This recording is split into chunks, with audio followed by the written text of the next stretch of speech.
எல்லாருக்கும் வணக்கம். இந்த வீடியோ பதிவு எதுக்குன்னா, ஒரு 2 முக்கியமான விஷயத்த உங்ககிட்ட தெளிவுபடுத்துறதுக்காக தான். ஒண்ணு இந்த திருச்சி கிழக்குன்னு போயிட்டு இருக்குல்ல, அதுக்காக. இன்னொன்னு நான் ரீசெண்டா அட்டென்ட் பண்ண பிரஸ் மீட்ல ஒரு வார்த்தையை கான்ட்ரவர்சி ஆக்கிட்டாங்க. முதல்ல இந்த பிரஸ் மீட்டை பத்தி பேசிடலாம். நான் பிரஸ் மீட் கொடுத்துட்டு வந்துட்டேன். ஒரு விஷயத்த கான்ட்ரவர்சியா மாத்தி அது தப்பா 2-3 பேர் பேசுறாங்கன்னு நான் ட்வீட் போட்டுட்டேன். எழுத்துப்பூர்வமா போட்டுட்டு, நான் ஏங்க மக்களை போய் அப்படி பேச போறேன், நான் ஏன் மக்களை போய் அப்படின்னு நினைக்க போறேன். தெருநாயில இருந்து வீடு வரைக்கும் புரிதலை பத்தி பேசணும்னு நினைச்சேன்.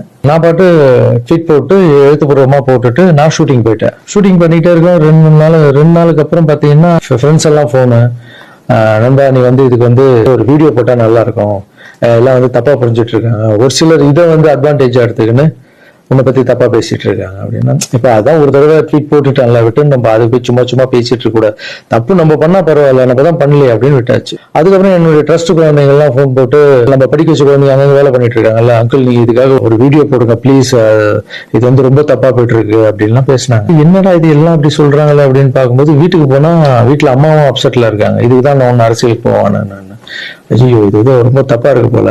ஃப்ரெண்ட்ஸுங்க கிட்ட எல்லாம் கேட்டு பார்த்தா, நம்ம சொன்ன எண்ணங்கள் வேற, இவங்க தப்பா பேசிட்டு இருக்காங்க, அதுவும் ரொம்ப தப்பா இருக்கு அப்படின்னும் போது, எனக்கு ரொம்ப க்ளோஸ் ஆன ஒரு பையன் ஒருத்தர் இருக்காரு என்னுடைய ட்ரஸ்ட்ல. அவர் பேர் ராஜகோபால்.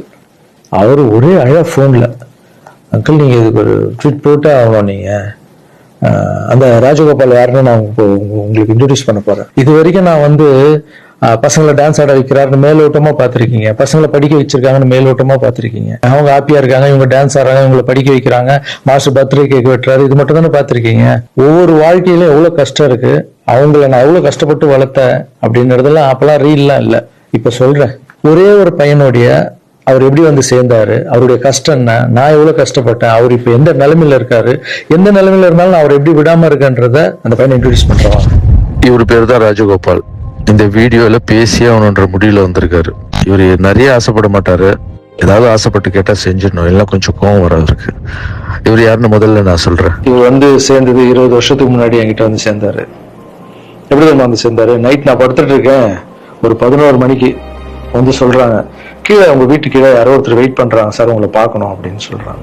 இல்லைங்க 11 மணி ஆயிடுச்சு, காலைல வர சொல்லுங்க அப்படின்னு. ஒரு சிலர் படிப்புக்கு ஹெல்ப் கேட்டு வருவாங்க, இந்த ஆர்ட் ஆப்ரேஷன் ஹெல்ப் கேட்டு வருவாங்க அப்படின்னு நினைச்சு, சார் படிப்புக்காக தான் வந்திருப்பாங்க நான் நினைச்சுக்கிட்டு காலையில வர சொல்லுங்கன்னு சொல்றேன். இல்ல அப்பா அம்மா இல்ல, யாருமே இல்ல, ஊர்ல இருந்து உங்களை நம்பி வந்துட்டாரா, சோ உங்களை பாக்குறோன்னு வெயிட் பண்ணுங்கிறார். கீழே போய் பார்த்ததும் தான். அப்போ இவர் கொஞ்சம் நடப்பாரு, நல்லா நடப்பாரு. கொஞ்சம் தான் பெண்டாய் நடந்து போய் வர அளவுக்கு ஒரு வேலை முடியும். போய் பார்த்தேன், அப்படியே கண்ணில் அப்படியே தண்ணி, அப்படியே கலங்கி என்ன அப்படியே கட்டி பிடிச்சாரு. 20 வருஷத்துக்கு முன்னாடி இவர். ஸோ அந்த அணைப்பிலே எனக்கு ஃபீல் ஆச்சு, இது வலி உள்ள ரொம்ப இருக்கு, அவருக்குள்ள நிறைய வலி இருக்குன்னு என்னால ஃபீல் பண்ண முடிஞ்சது. ஏடாக நானும் உட்காந்து கேட்டேன், இல்லை சார் எனக்கு அப்பாவும் இல்லை அம்மாவும் இல்லை யாரும் இல்லை, என்னால கொஞ்சம் தான் நடக்க முடியும். எனக்கு நீங்க உங்களை பத்தி கேள்விப்பட்டேன் சார், நான் இங்கேயே உங்க கூடவே தங்கிக்கிறேன் சார், உங்களை பத்திலாம் நான் படிச்சிருக்கேன் சார், எனக்கு அப்பாவா அம்மாவா இருந்து நீங்க என்ன பார்க்கணும் சார் அப்படின்னு. அந்த நைட் டைமு, அவருடைய பேகு, நடக்க முடியாத ஒரு சூழல் அதே பார்த்து அப்பதான் நான் ஆரம்பிச்சு, சின்ன குழந்தைங்க இருக்காங்க, பெரியவங்களை எப்படி சேர்த்துக்கிறது உள்ள, குழந்தைங்க கூட போய் எப்படி நம்ம இவங்களை மிக்ஸ் பண்றது, இந்த டவுட் எல்லாம் இருக்கு மைண்ட்ல. இதெல்லாம் ஓடுது, எல்லாம் சின்ன பசங்களா இருக்காங்க, ஒரு பெரியவரா இருக்காரு, எப்படி உள்ள, இதெல்லாம் போயிட்டு இருக்கும்போது கூட யோசனை பண்ணிட்டே இருக்கேன். பட் எதுனா இருந்தாலும் இல்லை, கடவுள் அமைச்சிருக்காரு, அவ்வளவுதான். சேவையே கடவுள், வாங்க நான் பாத்துக்கலாம் அப்படின்னு அவர் அப்படியே உள்ள கூப்பிட்டு போய் ஃபர்ஸ்ட் டைம் சாப்பாடு போடுறோம் வீட்டுல. அந்த பசியில அவர் சாப்பிட்டது அதெல்லாம் கூட இன்னும் கூட எனக்கு ஞாபகம் இருக்கு. அந்த பசியில சாப்பிடும்போது கண் கலங்கிட்டே இருந்தார், அவ்வளவு பசியில இருந்தார் அவரு. ஸோ இவர் கீழே ஒரு ரூம் கொடுத்து, ஆஃபீஸ் போறதுக்கு முன்னாடி கீழே ஒரு ரூம் கொடுத்து, இவருக்குன்னு ஒரு செப்பரேட் ரூம் கொடுத்து, குழந்தைங்கலாம் உள்ள இருப்பாங்க, இவர் மட்டும் ஆஃபீஸ்க்குள்ள போறதுக்கு முன்னாடி ஒரு ரூம் கொடுத்து இங்கே தங்குங்கன்னே அவர் அழுது எல்லாம் பயங்கர ஹாப்பியா ஸ்டே ஆயிட்டாரு. அப்புறம் பாத்தீங்கன்னா அப்படியே காலம் போது என் கூடவே இருக்காரு, ஹாப்பி. எல்லாமே மறுபடியும் இம்ப்ரூவ் ஆயிடுச்சு. ஒரு 3-4 வருஷத்துக்கு அப்புறம் ட்ரஸ்ட்டுக்கு நிறைய பேர் போறது இதெல்லாம் இருக்கு. அப்புறம் ஆஃபீஸ்ல உட்காரோன்னா, இவர் ரூம் பக்கத்துலேயே இருந்ததால நான் என்ன சொன்னேன்னா, கண்ணா நம்ம மேல மாத்திக்கலாம், ஏன்னா ஆஃபீஸ் இருக்கு, உங்களுக்கும் தூங்கணும், டிஸ்டர்ப் ஆகும், நிறைய க்ரௌட் வந்துட்டு போறாங்க அப்படின்னு கேஷுவலா நமக்குள்ள தானே, நீ மேல எடுத்துக்கிடா கண்ணா அப்படின்னு சொல்லிட்டு போயிட்டேன். நைட்டு ஃபோன் வருது, ராஜகோபால் கழுத்தை அறுத்துக்கிட்டாரு, அவருக்கு ரத்தம் ஊத்துதுன்னு. என்னன்னு புரியல, நானும் ஒய்ஃபை எல்லாம் பதறிச்சுட்டு ஓடணும். போய் பார்த்தா ஒரு பிளேட்ல எடுத்து கழுத்தை அறுத்துட்டு இருக்காரு. என்னன்னு ஒர்க்கர்ஸ் கிட்ட கேட்டா அவங்க சொல்றாங்க, இல்ல நீங்க கீழே ரூம்ல இருந்து மேல மாத்திட்டீங்களா அப்படின்னு. பாக்குறதுக்கு தான் இவர் விளையாட்டு போல மாதிரி இருப்பாரு, அமைதியா இருப்பாரு, பயங்கர வால் இது. உடனே நைட்டு ஹாஸ்பிட்டலுக்கு அந்த அந்த சூழலை கொஞ்சம் நினைச்சு பாருங்களா. இதெல்லாம் இல்லாம நான் நார்மலா நிம்மதியா படம் பண்ணோமா, வந்தோமா, எக்ஸசைஸ் பண்ணுமா, தூங்கணுமா அப்படின்னு நான் இருந்திருக்கலாம்ல. மக்களுக்கு ஏதோ ஒண்ணு பண்ணணும் தானே. இந்த ஒரு பையனுக்கே எப்படி நைட் எல்லாம் போய் ஹாஸ்பிட்டல்ல உட்காந்து அவருக்கு என்ன ஆகுமோ ஏது ஆகும்னு பயந்து, அதுக்கப்புறம் கூப்பிட்டு வந்து எதுவும் அவ்வளோன்னு கண்ணா இப்படி பண்ணாதுன்னு அதுக்கப்புறம் தான் அவரே புரிஞ்சுக்கிட்டாரு.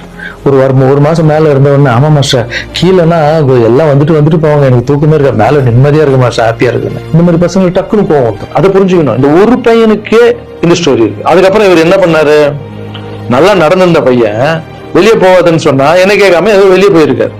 ஏதோ ஒரு இடத்துல போய் விழுந்து பேக் போன் அடிபட்டுருச்சு. அவ்வளவு ஆபரேஷன் பண்ணாதான் இவரால உட்காரவே முடியும்னு சொல்லிட்டாங்க. சரி, ஒரு ஹாஸ்பிட்டல் நான் டிசைட் பண்ணி ஆபரேஷன் பண்ணலாம், நான் இந்த ஹாஸ்பிட்டல்லாம் ஆபரேஷன் பண்ணிக்க மாட்டேன், நான் காவேரி ஹாஸ்பிட்டல்ல தான் ஆபரேஷன் பண்ணிக்கன்னு சொன்னாரு. ஏன்னா அது காவேரி ஹாஸ்பிட்டல் அந்த டைம்ல வந்து கலைஞர் ஐயா இருக்காருல்ல, அவர் வந்து அந்த ஹாஸ்பிட்டல்ல உடம்பு சரியில்லாம இருந்தாரு. இவர் அந்த நியூஸ் எல்லாம் பார்த்துட்டு காவேரி ஹாஸ்பிட்டல் தான் சிஎம் எல்லாம் இருக்காங்கல்ல, அதான் பெரிய ஹாஸ்பிட்டல், அங்கதான் எனக்கு வேணும். என்ன பண்றது, தம்பி போல புள்ள மாதிரி வந்துட்டாரு. அதே காவேரி ஹாஸ்பிட்டல் கூட்டு போய் அங்க ஒரு டாக்டர், டாக்டர் பேர் என்னக்கண்ணா? ஷாம் சுந்தர் டாக்டர். இப்ப கூட போய் பாத்துட்டு வந்தீங்கல்ல, இப்ப கழுத்துக்கு அவர் ப்ராப்ளம், இப்ப போய் பாத்துட்டு வந்திருக்காரு. உங்களுக்கு ஆபரேஷன் எத்தனை நாள் ஆச்சு, எத்தனை வருஷம் ஆச்சு? 5 வருஷம். 5 வருஷத்துக்கு முன்னாடி அந்த காவேரி ஹாஸ்பிட்டலே போய் இவருக்கு ஆபரேஷன் பண்ணி, இதெல்லாம் பப்ளிசிட்டி பண்ணணும்னு சொல்லியிருந்தா கீழே விழுந்தது போட்டிருக்கணும், ஆபரேஷன் டாக்டர் எப்படி பண்றாருன்னு போட்டிருக்கணும். ஆபரேஷனுக்கு அப்புறம் என்ன தெரியுமா நடந்தது, அதுதான் ஆபரேஷனுக்கு அப்புறம் இவரால நடக்க முடியாது, ஒரு ஆளை போட்டு தான் பாத்துக்கணும்னாங்க. அப்புறம் இவருக்கு ஒரு அம்மா வேலைக்கு ஆளை போட்டோம் இவரை பாத்துக்கிறதுக்கு வீட்டுல. இதெல்லாம் என் சொந்த வீட்டுல வளர்க்குறேங்க, நான் ஃபர்ஸ்ட் வாங்கின வீட்டுல வளர்க்குறேன். ஆமா, இதெல்லாம் என்ன சர்வீஸ், மக்களுக்காக பண்றது. மக்கள் பணத்தால் தான் நான் நல்லா இருக்கேன்.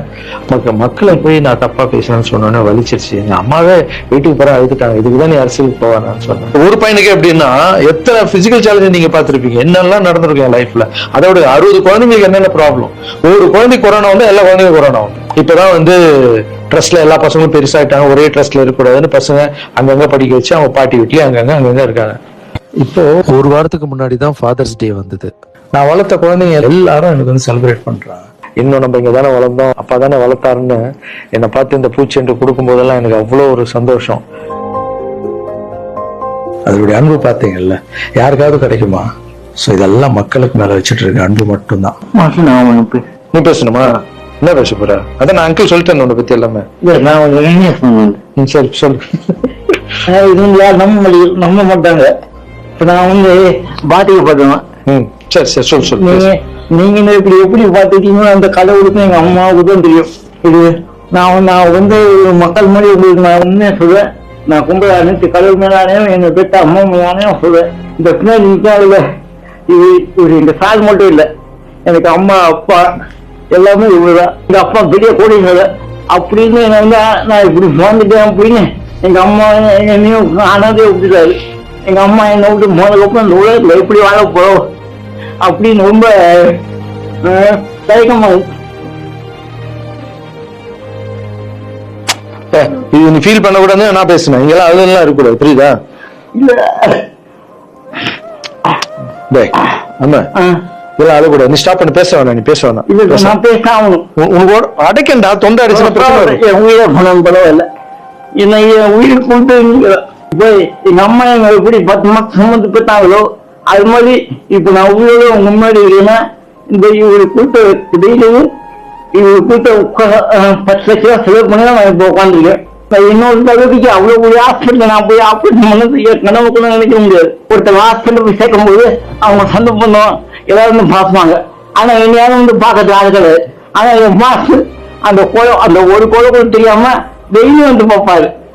போதும் உங்க பேர் ஆல்ரெடி கழுத்து வலியில இருக்க, ரொம்ப பேச எமோஷனல் உங்க கிட்ட பேசுறது இந்த உலகத்துக்கு நான் நீங்க எப்படி சொல்லி நான் போனா கூட பரவாயில்ல. என்ன உங்க எல்லாரையும் தப்பா பேசுறாங்க, எனக்கு ரொம்ப கஷ்டமா இருக்கு. சரி அதெல்லாம் புரிஞ்சுப்பாங்க கண்ணா, அதெல்லாம் மக்கள் தப்பா பேசல, பேச மாதிரி பண்றாங்க. நான் சொந்த வீட்டை கூட எங்களுக்காக கொடுத்துட்டு ஒரு வாழை வீட்டுல போயிருந்தாரு. இந்த காலத்துல அப்படி யாருங்க செய்வா?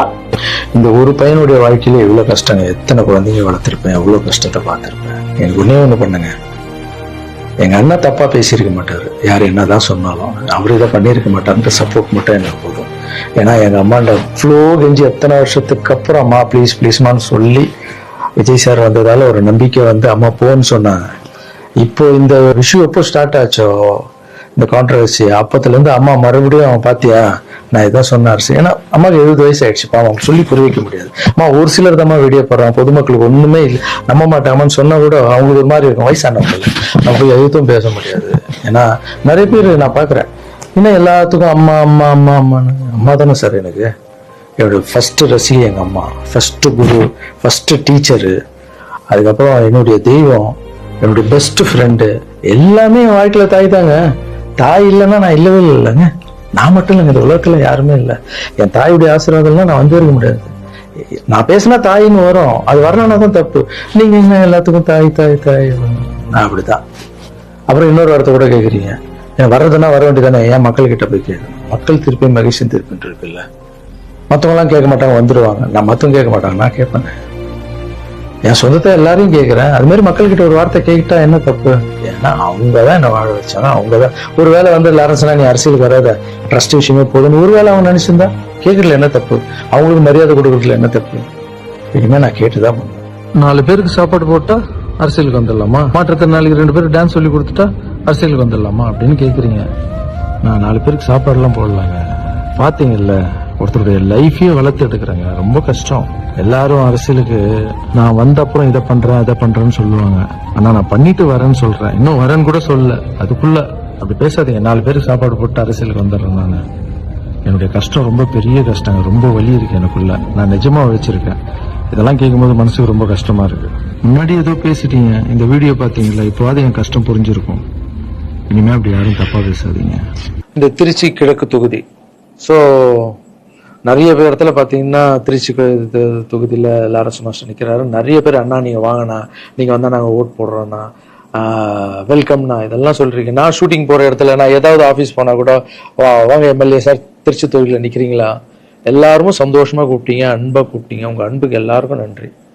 பட் அது எது தர்மம்னு ஒன்று இருக்குல்ல, என் மனசில் இருக்குதா நான் இன்னைக்கு சொல்லிடுறேன். நான் திருச்சி தொகுதியில் நான் வந்து நிற்கணுமா, இல்லை விஜய் சார் எப்போ ஹீரோ ஆனாரோ அப்போத்துலேருந்து ஒருத்தர் போஸ்ட் ஓட்டியிருப்பார்ல, அதுக்கப்புறம் அவர் அரசியல் ஸ்டார்ட் பண்ண அப்புறம் அந்த அரசியலுக்காக உழைச்சிருப்பாங்கல்ல, அவர் ஆரம்ப ஸ்டேஜ்லேருந்து வந்தவங்கலாம் இருப்பாங்க, அவங்க வரணுமா நான் வரணுமா? விஜய் சார் வீட்டில் இன்னும் எத்தனை பேர் திருச்சிக்காக வெயிட் பண்ணிட்டு இருக்காங்களோ நம்மளுக்கு என்ன தெரியும்? அது விஜய் சார் டிசைட் பண்ணணும். விஜய் சார் யார் நிற்க வைக்கிறாங்களோ யார் வேணாலும் ஜெயிப்பாங்க. ஏன்னா விஜய் சார் முகத்துக்கு தானே ஓட்டு விடுது. ஸோ அந்த இடத்துல போய் நான் போய் நிற்கிறதுன்றது அது தர்மமே இல்லைல்ல. யாரோ ஒருத்தர் விதை போடுவாங்க, அங்கே செடி முளைக்கும், அதுக்கு வேலி கட்டுவாங்க, அதை பாதுகாப்பாங்க. ஒரு மரம் ஒன்று வரும், அந்த மரத்தில் ஒரு பழம் வரும்.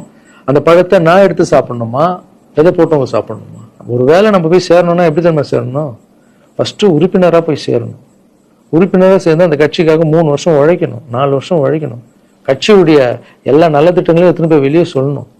கடமையை செய் பலனை எதிர்பார்க்காதன்றது தான் என்னுடைய கோட்டை.